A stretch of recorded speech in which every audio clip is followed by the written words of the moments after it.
Hello everyone and welcome back to my channel, or if you're new here for the first time, welcome. My name is Angela and I find my paradise through reading.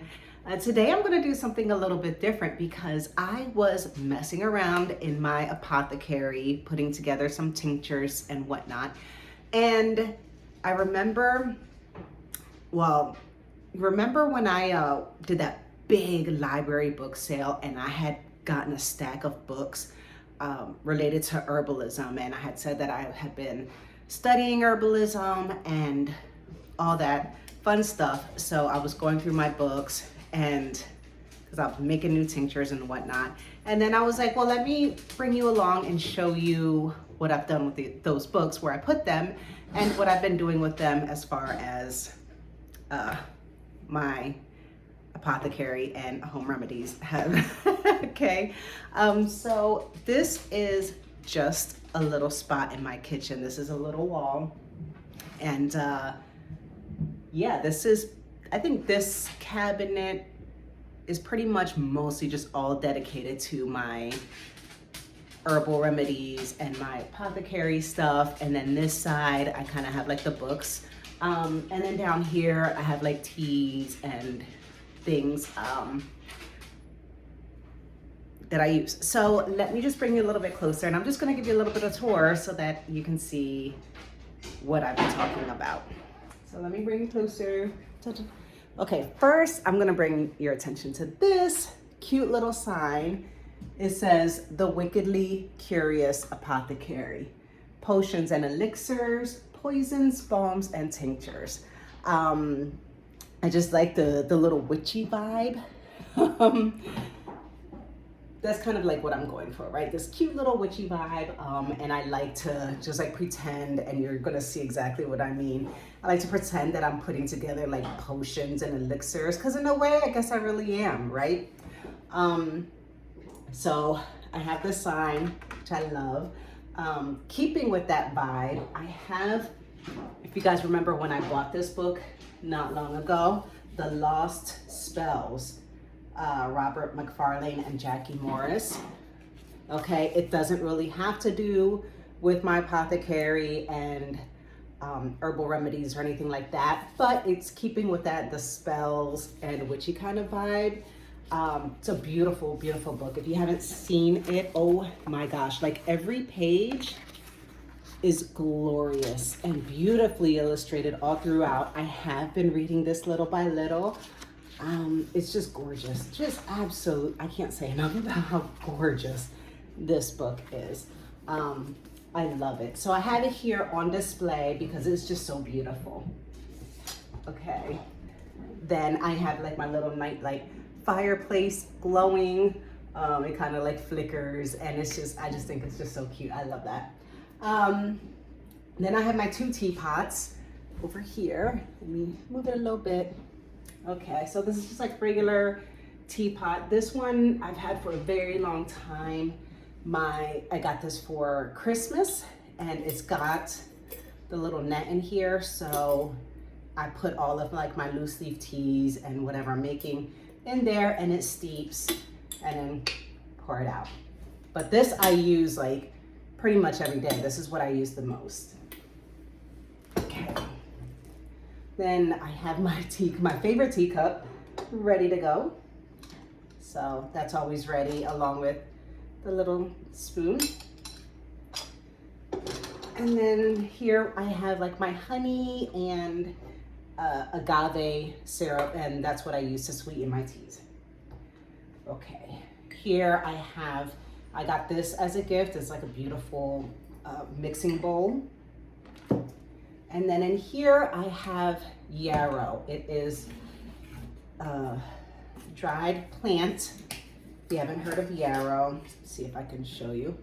Okay, and I use this to make poultices out of.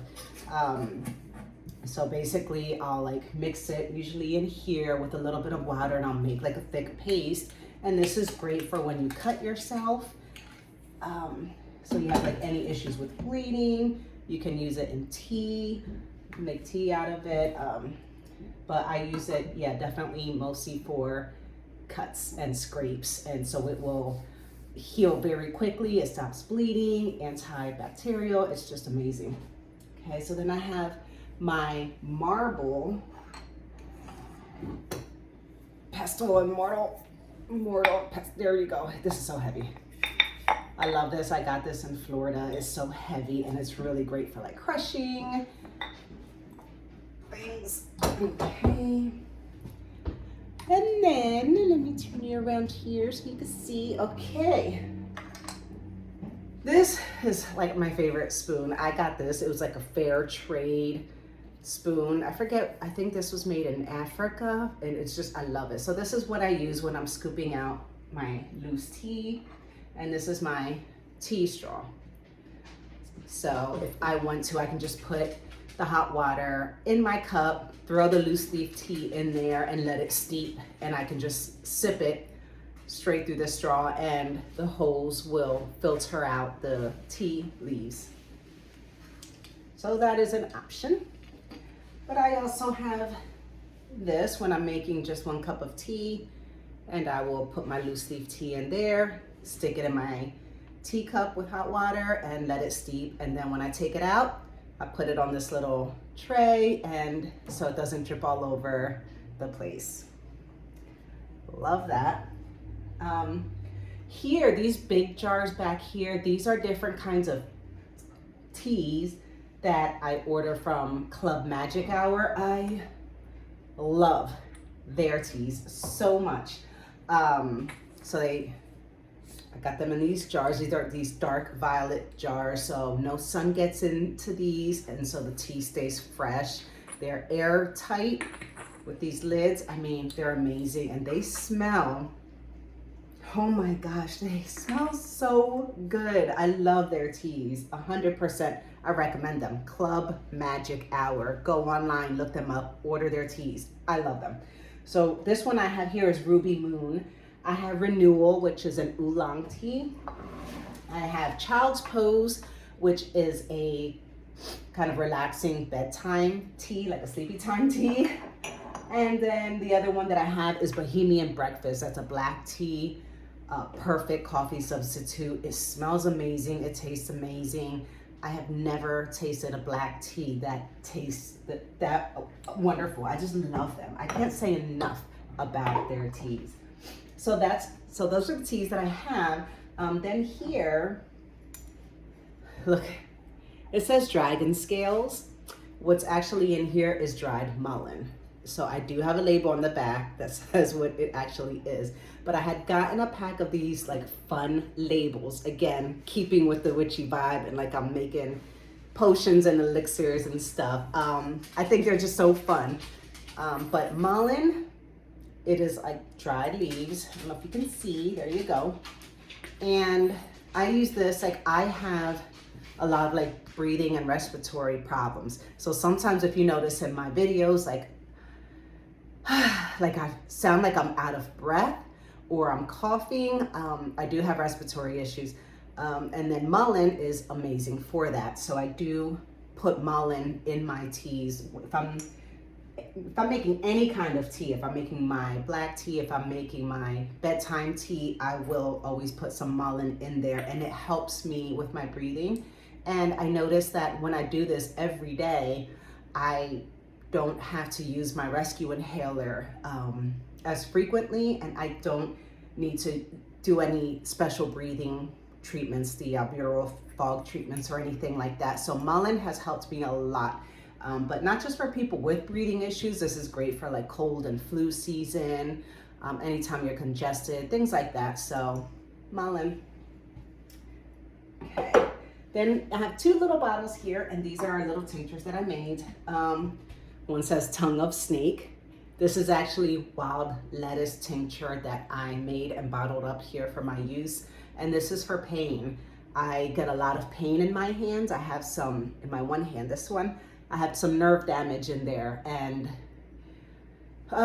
best way I can explain it is I could be sleeping. I could be in a deep sleep, and all of a sudden it'll feel like someone electrocuted my hand. It's just like a shock of like pain. It's strange. So definitely will wake me up. This wild lettuce tincture, I will take this before I go to bed, and not wake up at all with pain. This also has a sedative effect, so it does help me like sleep well and pain-free. This is amazing. And then this one, it says Pegasus pills. This is actually chamomile tincture that I made. And chamomile is great for sleep, rest, relaxation.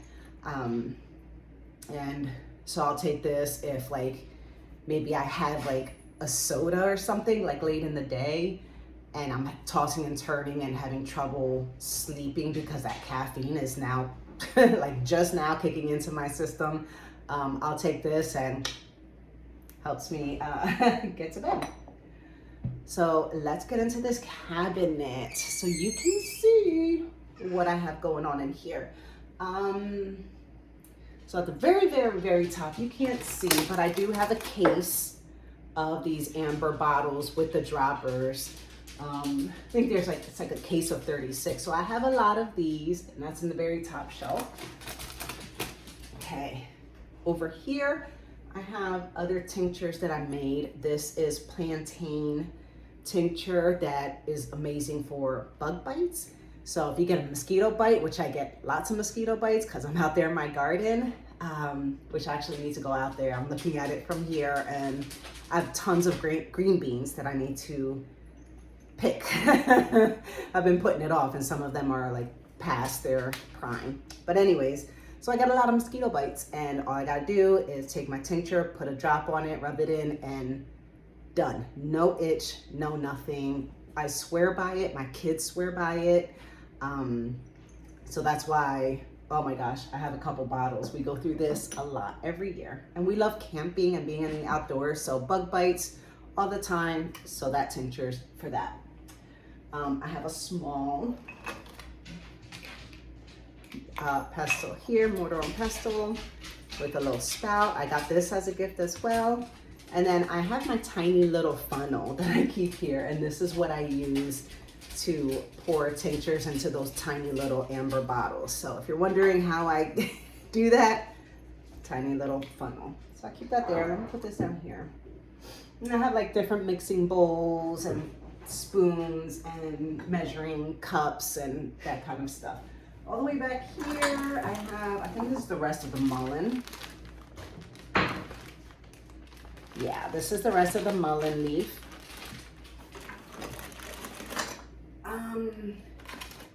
This is the pack of labels that I ordered to have a good time and make these all look witchy and stuff. See, cat's whiskers. What else do we have? Mermaid's tears. So I love these labels. I think they're really cute. It's always important, obviously, to label them correctly so you don't forget what's actually in the bottle. So that's why I have this roll of labels. As you can see on these, like I do use them and I make sure that when I am using a fun label, I put an actual label so I know what's in there. And then I have little bottle scrubbers and things like that for my little bottles. Okay, what else? All right, this is another sifter like for a tea steeper. Okay, here I have some mushroom powders. Okay, this is reishi mushroom powder and this is lion's mane mushroom powder. So I actually pour some of these powders into my tea when I'm making it. And this is to help with like memory and cognition. For any of you that know, my father has dementia. He's got early dementia and it runs really rampant in his side of the family. He's one of 8 siblings and I think 6 of them were diagnosed with early dementia. So yeah, so I take that, you know, just to help out and be on the safe side. But who knows? Here I have these labels, which you'll see they are on my jars. So these, I have a whole box of these. And I have cheesecloth, which I use when I am exactly like the picture. That's exactly how I use it. I put my strainer on top of my big glass measuring cup, and then I'll line the strainer with cheesecloth.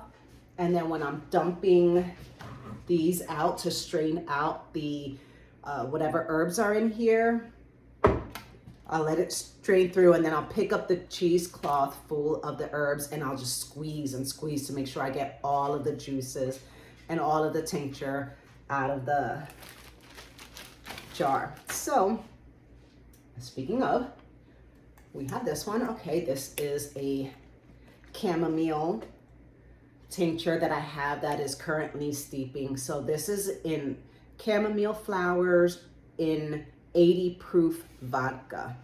And so it's in this jar and takes about 2 months. So every day I make sure it's in a cool, dark place. My cabinet doors are always closed. And every day I take this out and I shake it. And I do that every day for 2 months before I strain it out and bottle it up. Okay, so I already talked about the chamomile and what that's like. Here I have valerian root tincture. I shake it every day for 2 months. This is in 100 proof vodka, I think. And then I put the date on the back. So I have the scientific name, which is Valeriana officinalis, and then the common name, which is valerian root. And then I put the date, which was, this one was July 13th, 2024, so that I know July, August, September 13th, this will be ready to be sifted out and put into jars. And the valerian root, that's great for sleep, sedative. And what I'm planning to do with that, I want to mix some valerian root with the chamomile tincture, and I'm going to mix those together and in these jars, and it's going to be a very, very good sleepy time, kind of like people would take melatonin. That is amazing. And don't let the alcohol content fool you. You know, some people are like, of course you're going to be pain free. You're drinking, you know, 80 proof vodka or 100 proof vodka. These tinctures, you only need about a teaspoon. Okay, dosage is about a teaspoon. So no, you're not like taking shots of this stuff. It's a very little bit. So no. All right, and this is mullein tincture that I have. So I talked about mullein already. That helps with my respiratory. But I wanted to make it into a tincture as well, so that I can take it if I'm not feeling like drinking tea or whatever. Just I can have it in a little dropper bottle, and I can just take it without having to drink tea. And then obviously, and then I also want that in the alcohol, because the alcohol actually will absorb into your bloodstream a lot faster. So I wanted to get this ready for like the coming winter months when I need something that's a little more fast acting, especially if I have a cold. Okay, now these are the ones that I already finished. They're already steeped out. They don't need to be shaken. All the stuff is out of them, and I just have them in these bottles because they're supposed to be in big amber bottles. But I have them, actually, they're gonna arrive tomorrow, I think, so I can bottle them up. But this is wild lettuce tincture. This is for pain. Okay. This is chamomile tincture. Nice and clear, look at that. For sleep. And then this one is more wild lettuce tincture. And I actually found this dark jar with a lid at a thrift store for like $2, and I was like, perfect, absolutely perfect. Again, everything always has a label. It has dates on it. Okay, so let me make sure. Okay, I keep the ones that are done all the way in the back, and the ones that I have to shake up every day stay in the front. So that's what I have going on right now. That's what's in the works. put mine. No, no, no.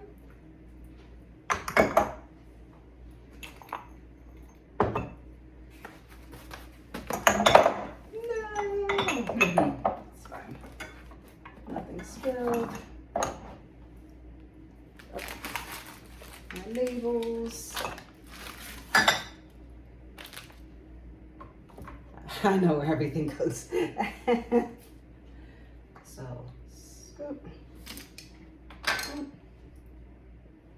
Okay, so that's what I have going on there. And then over here, you remember I bought all those books. These are all of my books on herbalism. So these are like herbal remedies, this book of herbs,